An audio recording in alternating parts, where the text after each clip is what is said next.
Hi guys! Meron tayong sasaguting question dito ni Sir Jerry. So, ang sabi niya, how does copy in proportion to my funds work? So, ito yung isa sa copy setting kasi kapag nag-copy ka sa Forex.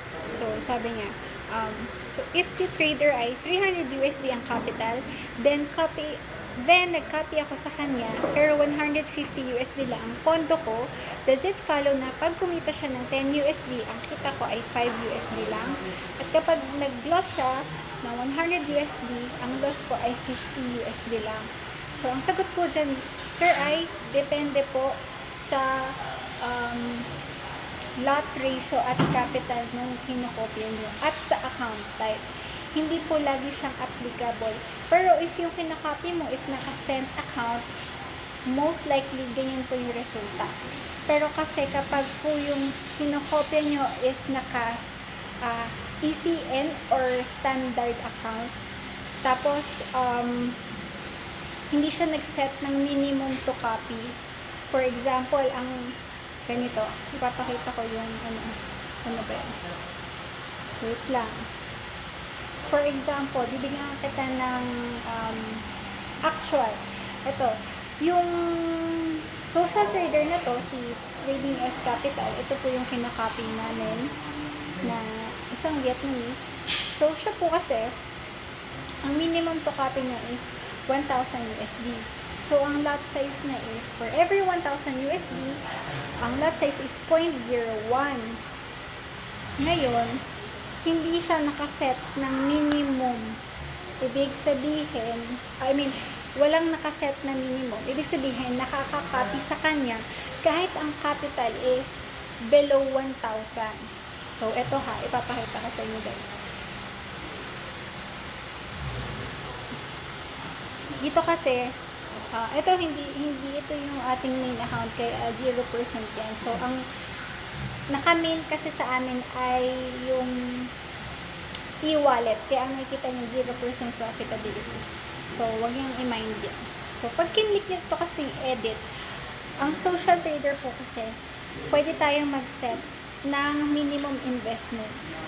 Okay, so, kapag nag-set po tayo ng 0, ibig sabihin, kahit magkano po pwedeng makakopy ang copier.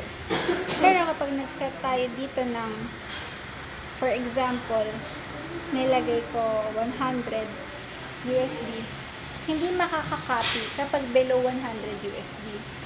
Ngayon, si Trading S Capital, ang minimum, ang recommended niya is 1,000 USD. Kasi ang lot size niya is 0.01 sa capital na 1,000 USD. Sana nagigets ito, sir ha? Yung lot size, yun yung dami ng currency pair na binibili natin, na in-order natin. Ngayon, kung hindi siya nag-set ng minimum, okay, yung mga may capital na below 1,000 ay makakakopy. Anong consequence tsaka advantage? Kung kunwari si social trader or yung may mga funds na $1,000 nakapag-trade sila ng 0.01, ikaw na ang capital mo is $100 lang. Ang lot size mo is 0.01 lang din. Lahat ng mga nakakopy below $1,000, ang lot size nila is 0.01 lang din. Hindi magiging ratio, hindi magiging naka-ratio sa capital nyo yung lot size kasi nga sa $1,000, ang lot size niyan is 0.01. Pero kapag ang capital mo is $2,000, ang lot size mo 0.02. Okay? Kapag naman ang capital mo is 3,000, ang lot size mo 0.03. Ngayon, paano nga kapag below 1,000? So, 900, 100, 0.01 pa rin ang lot mo. So, ang advantage nun, kapag kumita si social trader ng 10% ng fund niya, kunwari, 1,000 nga yung capital niya, kumita siya ng 100 USD. Ikaw, na $100 yung fund mo, kumita ka ng 100 USD. Ibig sabihin, naka-ROI ka na. 100% gain ka na, siya 10% gain pa lang. Maganda yan dahil tawag nito, ang bilis ng pagkita mo, di ba? Kumita ka agad. Kaya lang, paano naman if nagka-drawdown siya ng 10%? So, yun yung mas mataas na risk. So, drawdown siya ng 10%, ikaw,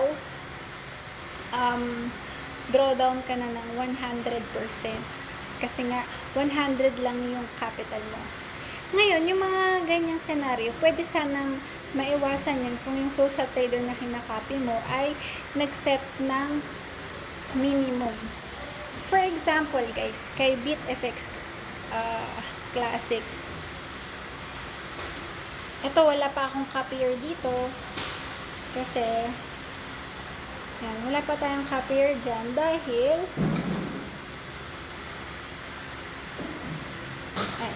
saan na ba?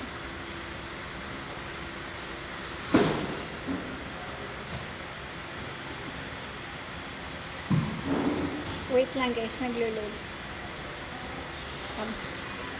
Dito kay BitFX Page Classic, naglagay ako na minimum is 5,000 USD. Ibig sabihin, hindi po makakakopy dyan ang below 5,000 kasi ayoko na masusunog yung ating mga copier. Gusto ko naka-ratio in proportion. Ibig sabihin, kung tag nito, yung mga below 5,000 ng capital, hindi makakakopy. So, ito si BitFX Page Classic, yan yung sa account ko, nakapangalan sa account ko. So, for example, kakopy tayo kay BitFX Page Classic. Ayan, profitability chart. I-click ko yung copy. So, kung kunwari magka-copy ako ng 100 USD, i-click ko yung copy. See, lalabas, amount to copy must be no less than 5,000 USD. So, if si social trader ay nag-set ng ganyan, ayos, magiging in proportion talaga to your fund yung resulta. Kasi nga, kung 5,000 USD siya, 0.01, ganun ka din. Guys, gets niyo ba? Sorry ha, hindi ko ganong ma-explain. Nandito kasi ako ngayon sa hospital eh. Tulog si Jimmy. Basta, yun. Hindi makakakopy kapag hindi 5,000 USD yung iyong capital. Kasi nga, ang lot ratio namin dyan is $5,000 is to 0.01. Kasi kapag hindi ako nag-set ng minimum to copy dyan, makakakopya yung mga taong may funds below 5,000. Ang mangyayari niyan, kung ang capital mo is 1,000 or 100, makakakopy ka sa amin, pero ayun nga, hindi tayo parehas ng risk. Kami, ang capital namin 5,000, kunwari, tas 0.01 yung lot, ikaw, parehas tayo ng lot size. Pag nag-drawdown kami, parehas tayo ng amount ng drawdown. But, hindi naka-ratio sa balance. Kaya sana nagigets nyo ha. Mayroon. Kasi, may mga social trader na hindi po nagsiset ng minimum amount to copy. So, yun. Kaya ko ginawa ng video kasi meron akong social traders na nakakopy dito kay Trading S Capital sa capital na 100 USD lang. So, nakakakopya sila kahit na ang sinabi ay 1,000 ang minimum. ECN kasi to guys, ECN account niya.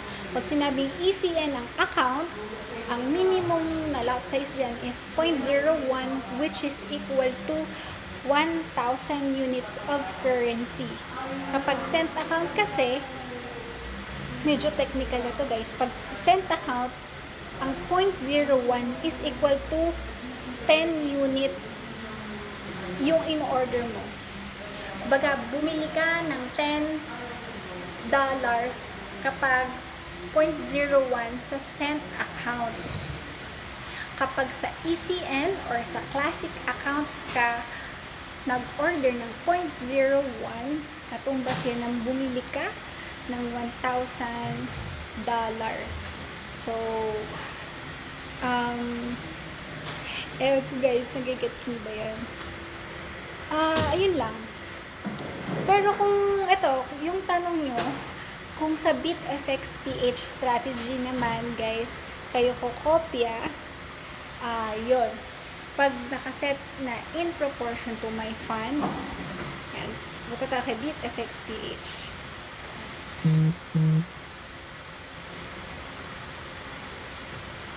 Wait lang, ilo-load ko yun. Kapag sa BitFX PH,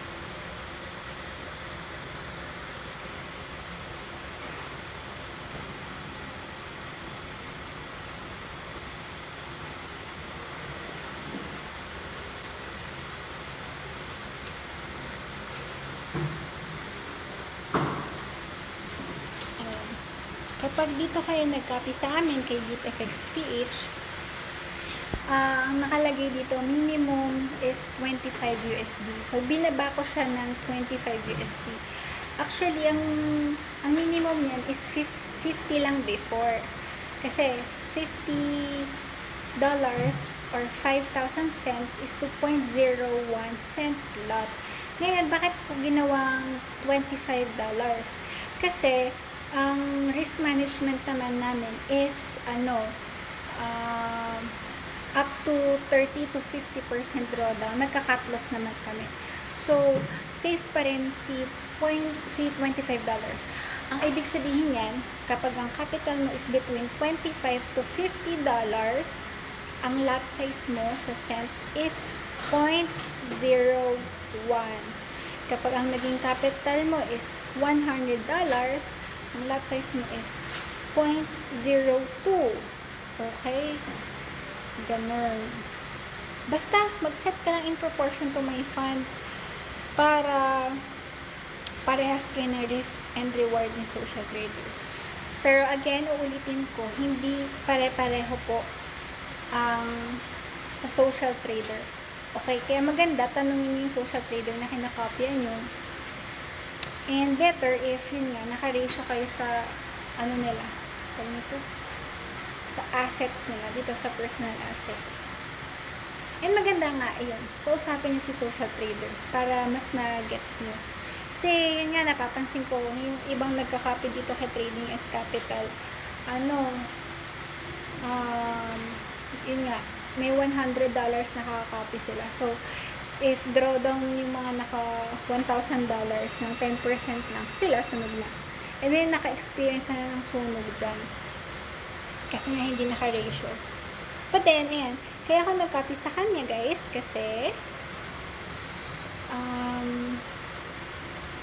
isa siya sa pinakamatagal na social trader.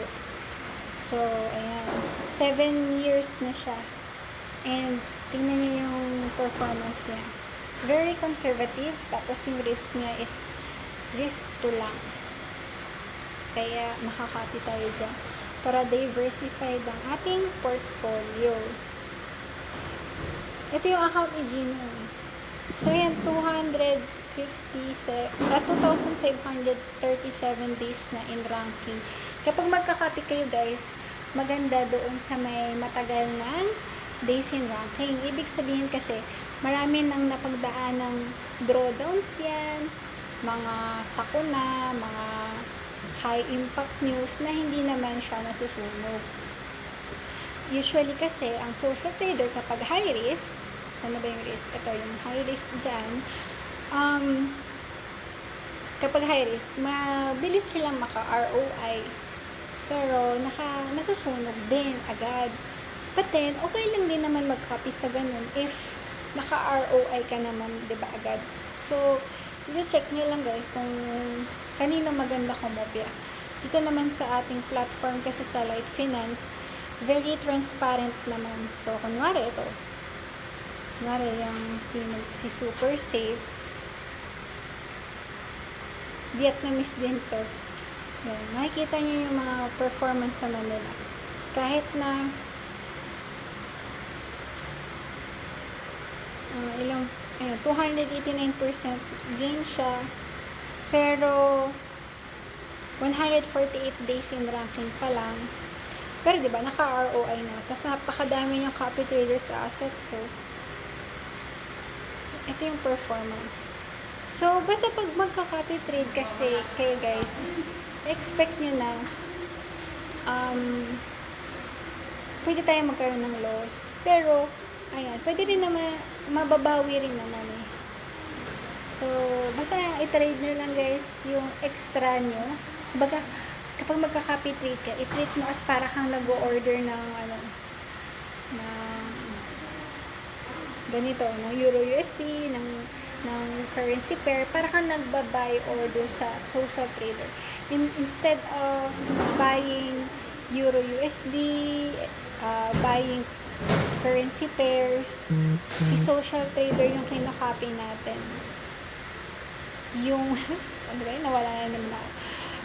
Si social trader, yung tinatayaan natin. Kumbaga sa stock market, diba? Bumibili tayo ng shares kasi naniniwala tayo na si company is kikita. So, sumasabay tayo sa kanilang pag-grow. So, ganun sa stock market, diba? So, sa forex trading naman, yung manual trading, bumibili tayo ng currency pairs or commodities kasi tingin natin, yun nga, tataas yung value ng currency pair na yan. Ngayon, dito naman sa social trading, kaya tayo nagka-copy kasi naniniwala tayo na tataas yung gain nila at makakasabay tayo. So, kagaya nito, sa BitFXPH, ito yung risk. Nakikita niyo yung drawdown na yan. This is the actual risk. Yung pagbaba na yan, yung pagbaba ng equity, ibig sabihin, bumababa yung value ng pera namin ng mga panahon na yan. Pero, kapag nagkaka-reversal naman, ayan, tumataas yung profitability. So, sa social trading platform, guys, very transparent naman yung performance o yung nangyayari sa account ng social trader. So, i-assess mo, kaya nyo ba yung ganyang risk? So, kami, ang pinakamataas na risk na na-drawdown namin is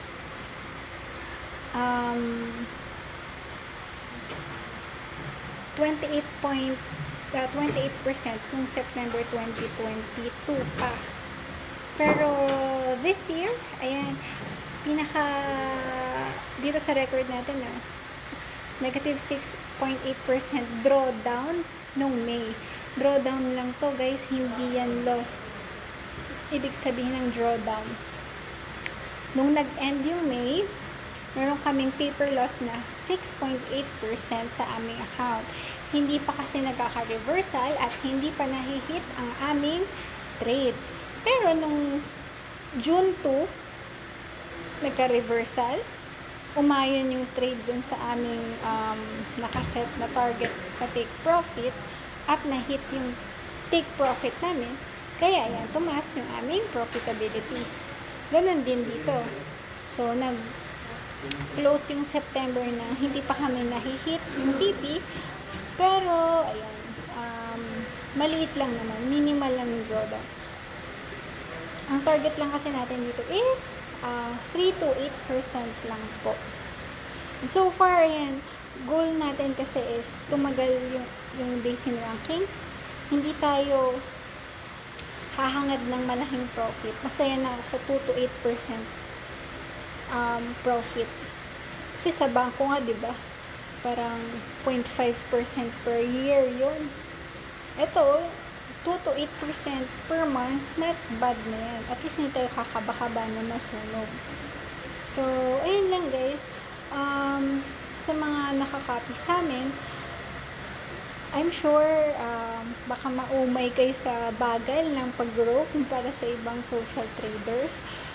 Pero ang masasabi ko lang, mas mainam yun nga, dahan-dahan lang yung pag-grow. At least hindi tayo kakaba-kaba na baka masunugan, ganyan, hindi maapektuhan yung ating psychology. Kasi minsan yung iba, pag may drawdown na sila, yan, kinakabahan na, hindi na makatulog, nawawala na sa kanilang trading plan. Yung iba nagka-cut loss agad, ganun, o kaya sa mga natataranta. Kaya nag-improve kami ng setting. So yung aming ginagawang trading dito ay merong hard stop loss, merong trailing stop loss, menus filter, tsaka meron yan indicator base. So kahit na EA po ito guys, hinahaluan pa rin natin yan na sariling pag-a-analyze kapag may drawdown. So far, hindi naman kami naka-experience mag-cut loss pa dito sa strategy. Pero rest assured guys, asahan nyo na if ever hindi talaga sumang-ayon yung galaw ng market sa atin, tapos magka-drawdown tayo ng malaki, mabot tayo more than 20, 30, ganyan, mag-a-analyze tayo at magka-cut loss kung kinakailangan. Tapos reset ulit, hindi na usunog yung fund natin, tapos let's trade again. Kasi makaka-recover din naman talaga tayo kapag normal yung galaw ng market. So, ayan. Okay naman yung ating profitability percentage sa mga trades natin. So, ayun. Sana may natutunan kayo guys. Nagulo ko ba kayo o hindi? Basta, sa BitFXPH, ganon, kapag naka-in proportion ka may funds ka, kung kumita kami ng 10%, ikaw, same din. Ang kikitain mo, 10%. Kumita kami ng 50%, ikaw 50%. Less yung commission fees. Okay? Kasi nga may commission fees yan. Kapag copy trading, may commission fee. Kasi, yun, doon tayo kumikita bilang social trader. Ngayon, kung gusto mo na walang commission fees, pwede ka magpa-install ng EA na ginagamit namin mismo dito sa BitFXPH. Ibig sabihin, yung EA o yung Automated Trading Strategy, yung mag-trade for you, basta member ng BitFXPH team. Buong profit sa'yo mapupunta.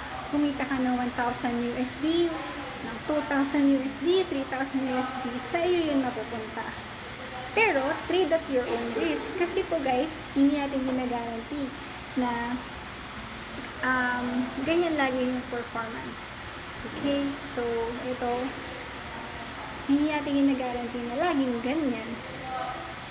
Kaya, ang ititrade mo lang is yung maliit lang na percentage ng iyong main capital. So, parang kami, tingnan nyo, kaka-withdraw ko lang. Hindi naman namin ipinang-trade lahat. So, syempre, kasi alam natin yung risk dito sa Forex. Hindi man lagi yan panalo. Pero kung matalo man ito kinakopy natin, ayan, may stop loss tayo 300 USD. Take profit ko 1,000 USD. Ibig sabihin, magko-close lahat ng trade kapag bumaba yung ating equity at merong loss na 300. Magko-close lahat ng order kapag na-reach na yung 1,000 USD. So, yung sagot dun sa next question niya na pag nag-set daw ba ng max profit, ano daw ba mangyayari? Auto-stop ba siya o aalisin na lang yung trade? So, ang sagot po dyan, auto-stop na po. Kapag nakikita nyo to, yung 195 na yan, naging 1,000 USD yan, mag-close na yung aking trading. So, kapag ang sinet ko dito sa take profit ay, let's say, 200. Ginawa kong 200 yan. 200. Ayan, 200. Magsa-stop copy na po iyan.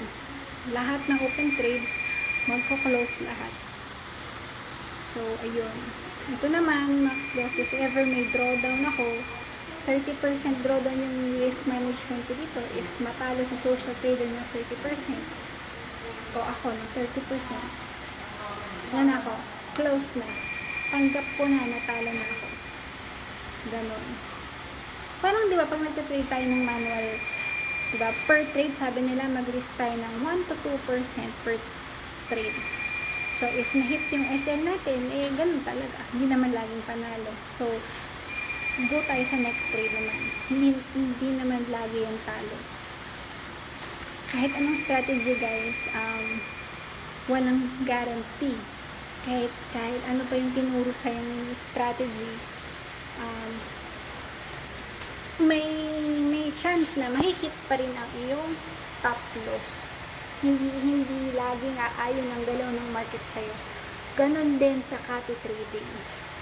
Hindi porket, ayan yung kinokopya mo, ang ganda ng performance, walang guarantee na ganyan yung lagi. Kaya, bilang trader, ang pinakamahalaga pong gawin natin ay magkaroon ng risk management plan para hindi ka kakaba-kaba. Basta alam mo na, itong unang round na to, may chance na pwede ako matalo o pwede ako maka-ROI. Kaya, ang i-advise ko sa mga trader ko, i-copy mo yung minimum lang. At least minimum. Yung kaya mo lang talagang matalo. Para, if ever, hindi ka maka-ROI agad, meron ka pang trade ulit. Gets? So, ayan. Baga ito, yung niris ko sa kanya, 35% ng funds ko. Nag-withdraw na kasi ako nung kahapon. Kung makikita nyo dito sa finances, yan, nag-withdraw ako kahapon. Kahapon ba to? Anong isang araw? Ayan, December 7. Tsaka to. Pumasok siya agad. After 1 hour, pumasok via bank transfer. So, ayun pala, kapag mag-withdraw ka, kung saan ka nag-deposit, doon mo lang din ma-withdraw ang inyong fund. So, napakabilis lang naman ang withdrawal process dito. Nakita nyo na dito, ayan yung total deposit natin sa ating trading. So, nakalagay naman dyan kung saan galing. Kaya bank transfer yung ginamit ko sa pag-withdraw. Ayun. Ano ko bang ma-share sa inyo?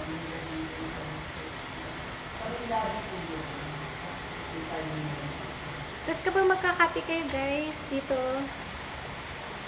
ayan, pwede nyo i-search po dito sa popular. Dito sa popular. Click select. Ayan, pwede nyo i-check sino yung mga trader na may mataas sa profitability. Ito, yung mga may risk level 5 lang. Ganyan. Tapos, kunwari gusto mo i-search mga Pinoy lang. Ano nga, ilagay mo yan pala yung ano kasi ng papa mo. Wala mo? Hindi mo ito. Ayan. Wala ka? Oo, sa ili. Dito mo na kami? Ito. Saan na ba yan? Bakit 0? Alam ko na.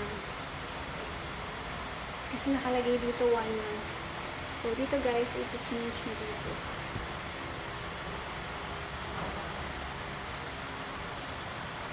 Dito sa taas. Ba't hindi na-change?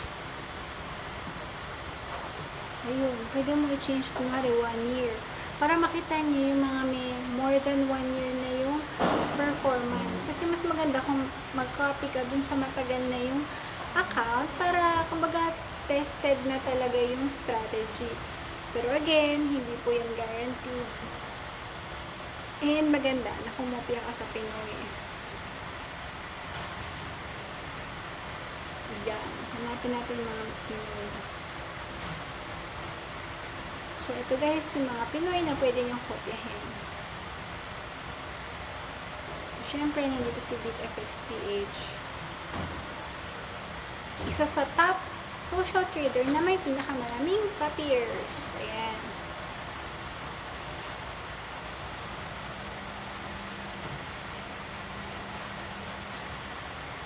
Ito, profitability rate lang yun. So, may drawdown.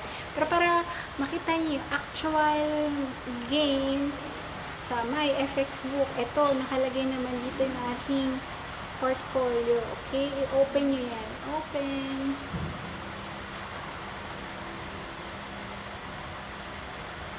Ito yung ating, kumbaga, trading journal, si my FX book. Nakita niyo yung actual drawdown. Yan. Ibig sabihin dito guys, dito, umabot tayo ng 28% drawdown noong September. Yan, September yan. Kita ba? Basta September yan. So far, ito na yung performance natin. Ang target ko kasi dito, hindi tayo aabot ng 30%. Kasi gusto kong mag-cut loss pag 30% na eh. Ayaw kong mag-hold ng losing trade ng matagal. Okay lang na magkaroon ng talo. Basta hindi tayo masusunod. Kasi hindi biro, hindi madaling mag-ipon ng days in ranking sa social trading. Nakita niyo yan, yung record na to. Ang tagal kong inipon yan. So, kung magka-cut-loss tayo, okay lang. Kaysa sa masunog, mag-restart na naman tayo. Ano pa ba mga dapat yung malaman? So, pag magka-copy kayo, maganda i-check nyo yung social trader mga my FX book. Tapos, guys, pwede nyo akong i-chat. Join kayo dito sa ating Facebook page, tsaka Facebook, tsaka sa Telegram. Kasi sa Telegram natin, dyan ako lagi nag-update. Dahil, sa copy trading, hindi nyo po nakikita kung ano ang nakaset na TP at saka SL ng social trader. So, na ba yun? Ito. Tingnan nyo guys. Hindi kita yung take profit tsaka stop loss. See? Walang nakalagay dyan. Hindi makikita ng copier yun. Sa BitFXPH, kung kunwari nag-copy ka, hindi mo makikita kung ano yung nakaset na TP namin sa inyong copy trading account. Pero, eto. Pero dito, yung account namin, may nakaset na take profit yan. Pero kapag copier ka, hindi mo makikita yan. Kaya, ina-update ko sa ating GC. So, mas may advantage kapag naka-EA ka kasi makikita mo yung actual. So, kung kunwari, ang dami ko nung siningit na topic, ano.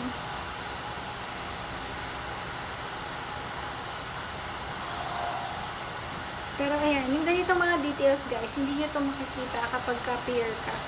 Yung line na yan. Ito yung TP, guys, kung saan tayo magpo-close ng trade. So, kahit na marami tayong open trades, ayan guys, yung mga TP na nakaset na yan, pare-parehas. Hindi nyo yung nakikita kapag copier ka. So, mas may advantage pag naka-EA ka kasi complete details yung nakikita mo, tapos no commission on your profits, tapos pwede ka pa maging social trader. Yung ikaw yung naman yung kinokopya, parang si BitFXPH. So, ayan, mga trades natin. Ayun lang, if may questions kayo, chat lang po kayo sa ating Telegram or dito sa Messenger at sasagutin natin yun ng video. Ayan, sabi ko kanina sasagutin ko sa video pero ngayon ko lang siya nagawa kasi medyo busy kami. At ayun, nagka-emergency kami dito. Dito kami ngayon sa hospital. 3 a.m. na. 3:30 a.m. na. Ngayon ko lang nasagot si sir. Ayun lang.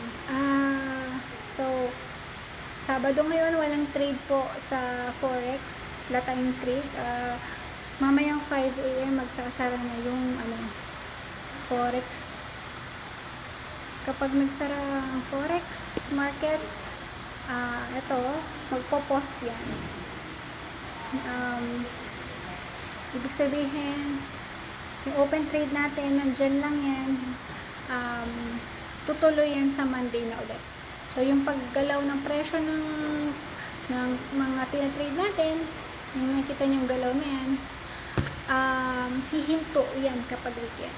So, ngayon, dahil madaling araw na, ayan, mabagal na yung galaw. Nakikita nyo naman, hindi na masyadong magalaw ang presyo. Pero yan, may konting movement pa rin siya. So, yun lang guys. Happy weekend. Bye. Hindi ko na to i-edit. Kung ano yung mga sinabi ko, yun na yun. Sana may natutunan kayo. Bye!